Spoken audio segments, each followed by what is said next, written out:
5 on the left, 2 on the right. Allah, the Father of the universe. Allah, Father of the universe. Father of love. Father of love.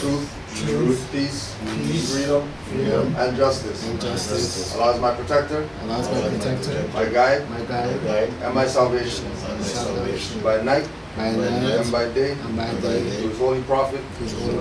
Noble Juali. Islam. That's all. Take that and set that around.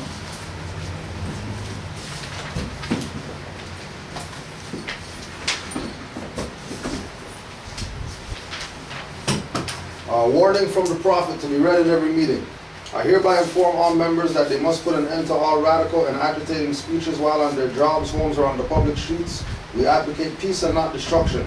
Stop trying out your cards with the Europeans, for it causes confusion. There has been much confusion caused by members trying out their cards. The cards are for your salvation. Failure of obeying my orders will be of severe consequence. We are for love, truth, peace, freedom, and when these principles are violated, justice must then take its course. Any member or group of members that seek to hold malicious feelings toward the temple or the prophet, or to violate the divine covenant of the Moorish movement, will receive their reward from Allah for their unjust deeds. All true Moors must obey the laws laid down to them by their prophet, and if they lose confidence in their prophet, give up your card and button, cease wearing your turban or fez, and return to the state where I, the prophet, found you. For this is a holy and divine movement founded by the prophet Noble Juali, and if the prophet is not right, the temple is not right. The Prophet is sending out a divine plea to all true Moorish Americans that they may do their part in protecting their Prophet and the temple. This is an everlasting movement founded by the Prophet through the will of Allah to redeem His people from their sinful ways. Noble Juali.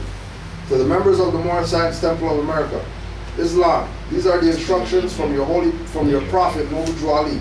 Be faithful unto your forefathers' divine and national creed, that you will be blessed for your good deeds that you sow in the flesh. Allah is the one that judges the world, and His judgment is not on, but the weak comprehend it not. The end of time is drawing near, so says Allah to His divine prophet, I Noble Juali. And that is why many hearts have turned to stone, many have eyes to see but cannot see, ears to hear but cannot hear, lest they would be confounded of their sins. These are the trying hours now, dear Moors, and every evil spirit is moving, and they are trying every weak mind to overthrow and drag out the true foundation that has been laid, and to cause confusion in the minds of the ones that do believe. But if you have the true love of Allah and the spirit of your forefathers, you fear not what you hear or see, but will sacrifice the utmost of your very life to protect your movement and your prophet. Watch your enemies, dear Moors. Your enemies are the ones that speak against your prophet and ridicule him to the very lowest. The ones that speak against your divine and national principles of your temples. Act accordingly, and Allah would bless you for your good work. Peace, your divine prophet, Noble Juali. To be proclaimed in every meeting. Islam. I am glad to know that I have a few faithful Moors among you all, and I desire for them to know the truth and the divine truth. There is a host of jealousy about me and the movement now, by the same people on our side of the nation that claim it was only a joke and unreal. But now, since they have found out from the government officials and the nations of the earth that this is the only sole foundation that all Asiatics must depend upon for their earthly salvation as American citizens, they are working every scheme that they can to disqualify me, so they themselves may take charge of the situation. I have notified all these things to you long ago in the past. It is through the faithful Moors that attribute to the movement and uplifting funds, the ones that pay their divine respect to me, and the movement will be remembered. That is why I am calling upon all faithful Moors to increase their faithfulness to me, your prophet, and your divine Moorish movement. I need finance, and I need it badly. Never before have I needed finance so badly as I do at present, so I can shove aside the discord that is facing the nation. It all comes through jealousy because of my fame and nobility. The nations of the world will not recognize the movement without I, the prophet, being head. It has been proven by my works which I have performed in the last few years. Islam. So those are the readings to be read every meeting that we have to put out all the time, just to stress the position that Noble Juali was in during his last, 6 months or so before he got assassinated. Today we're going to be dealing with the divine messages or the divine aspects that are interwoven into Noble Drew Ali's curriculum, so that we can see why he said that it's divine and national. We can see why he said that more should study, and to be able to pinpoint when individuals outside of the movement are trying to present falsehoods with regard to this, to try to divert people's attention away from it. Because as you know, we've been fortunate enough to be alive during the time when this information is being thrown out to get the spirit of people. So, you know, you see fezzes in movies, fezzes in cartoons. Watch a movie, somebody calls somebody a Moor in the movie. Somebody calls somebody black or Moor in the movie. You watch the news and Moors are on the news, people's talking they're sovereign citizens, but they're saying Moors on CNN. You know, they're saying Moors on all these high channels that, you know, people watch. We know that things that they're presenting to the public is for them to save face, because, you know, they can't not talk about it because the international community is watching them. So they have to give the appearance that, you know, we're on the side of right and just and constitution and nations and all that stuff, while they're doing their imposter stuff. And then that's the same thing with people who have fezzes on, turbans, say that they're Moors, but then they're talking against or talking contrary to what is in the teachings of Noble Drew Ali, not what Moors out there who claim to be active or whatever like that, not what those Moors say, but with regard to the teachings of Noble Drew Ali. One thing that we're just going to play one thing, Sister Anya Bay, one of the Moors, one of the mothers out there,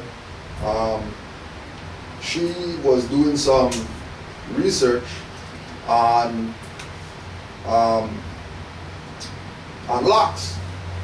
You know, because she has the afro or whatever like that, and then she's making the transition from afro to locks. So she was doing some research, you know, just how to get the hair, twist the hair, blah, whatever, right? So she found this video, she sent me the video, and there's a part in it that we're gonna listen to, just to show how Moorish history, Moorish culture is infused in other people's culture.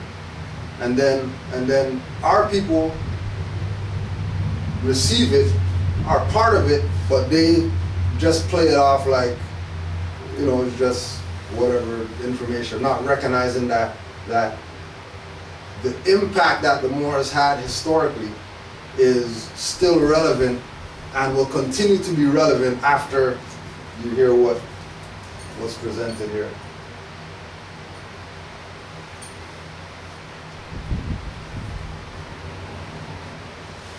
Sent me. That's how powerful this dream was. And I'm going to go through the dream for a second, just so that you can understand what signs made sense for me after the fact.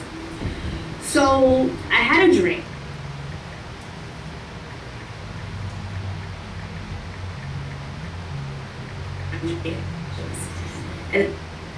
And keep in mind with what that statement that she made what signs made sense to her. So this is something we're putting out for the Moors because it's not something that she addressed as a sign.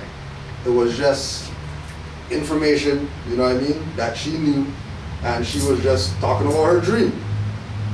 Like, that's it. So this is playing right in line with the divine things that are in Noble Drew Ali's stuff that we might blow over just looking at the surface words on the page, right? Just like somebody puts on a video and this thing has 34,000 views on it, right? The sister talking about locks or whatever, right?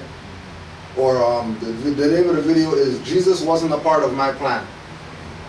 right? And at push and play and just sitting here watching it, I'm pretty sure maybe 90% of the people missed what she revealed to 34,000 and whoever else that, you know what I mean, hears it or interacts with. And this past dream, it was very scary, actually. It really upset me in my waking life for about 2 days straight. It upset me. That's how powerful this dream was. And I'm going to go through the dream for a second, just so that you can understand what signs made sense for me after the fact. So I had a dream. My great-grandmother was in the dream, and I saw her, and I used to call my great-grandmother Momor Vivi. She was Swedish, so mormor is grandma in Swedish. So I would say, hey, Momor Vivi. I would say it in the American tone, mormor, right? So I saw her in my dream, and I was just like, oh, Momor Vivi.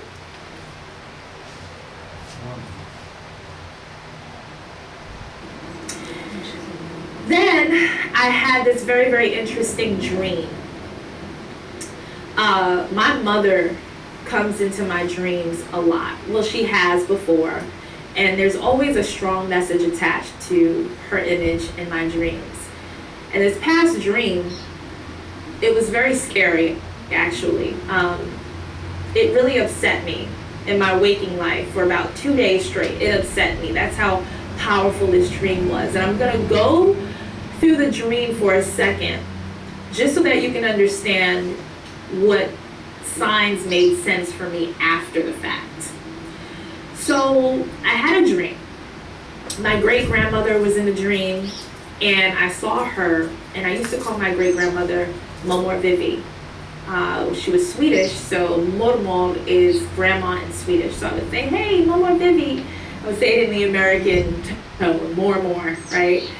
So I saw her in my dream, and I was just like, oh, Momor Vivi. And she said, if that's what you want to call me. Right? Now remember, this is the dream world. This is not the reality world. This is the dream world. And in the dream world, grandma knows, well, yeah, you can call me that. On the dream world, that you can call me whatever you want. She chose to call her grandma mormor because that's just what, you know, it is in Swedish. Right? Now, we know that Sweden and Morocco or whatever are like,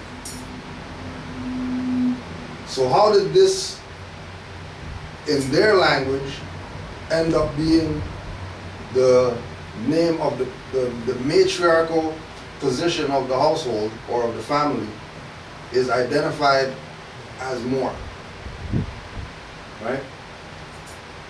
When we look at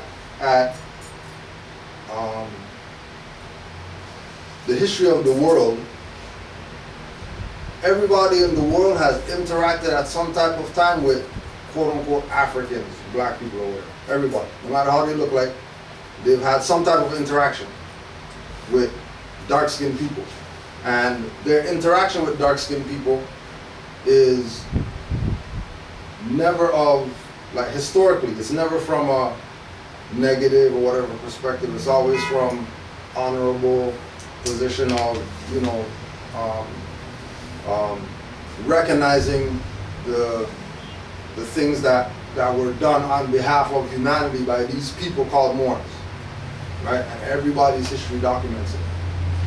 Okay, so we're going to be going through a book you can get on khalifamedia.com called I'm Going to Repeat Myself, a collection of artifacts authored by Prophet Noble Juwali and the MST of A. Right, khalifamedia.com.